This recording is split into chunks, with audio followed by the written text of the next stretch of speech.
Deyilənə görə İranda ixtişaşlarda 36 min, 40 min, 45 min, ta 70 minə qədər deyirlər ki, adam öldürüblər, edam ediblər, yüzlərlə təkcə bizim səhifədə bunu yazanlar var. Hansı dəlilə əsasən? Trump'ın dediyinə əsasən. Yəni siz Trump'ın dediyi sözlə oturub durursunuz, onun dediyi söz sizin üçün hüccətdir, amma Pezeşkiyan onun əksini və azını deyir.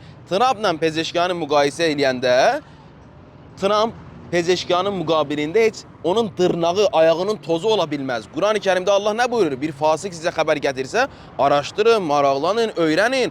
Hani bu 40-50 min nəfərin qəbri? Hani bu 50 min nəfərin adı, soyadı? Hani bu 50 min nəfərin şəkilləri? Hani bu 50 min nəfərin valideynləri ki, etiraz eləsinlər? İspat edin.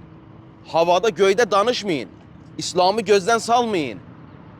Tərtər hadisələri ki biz deyirik, bunu fakta, mənbəyə, dəlilə, subuta əsasən deyirik. Instagram, TikTok, YouTube, Facebook'da minlərlə bu barədə video var, şahidlər var, valideynləri danışır, həyat yoldaşı danışır, atası, anası danışır, özü o səhnədə olub o barədə danışır. Amma siz göydə danışırsınız.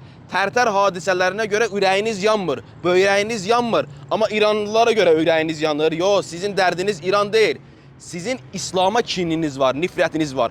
Və bəziləriniz də uşaq qatillərinə nökərçilik edirsiniz. Uşaq qatillərinin dediyi söz sizin üçün hüccətdir. Əgər isbat edə bilməsəz, sizin Trump'la heç bir fərqiniz yoxdur.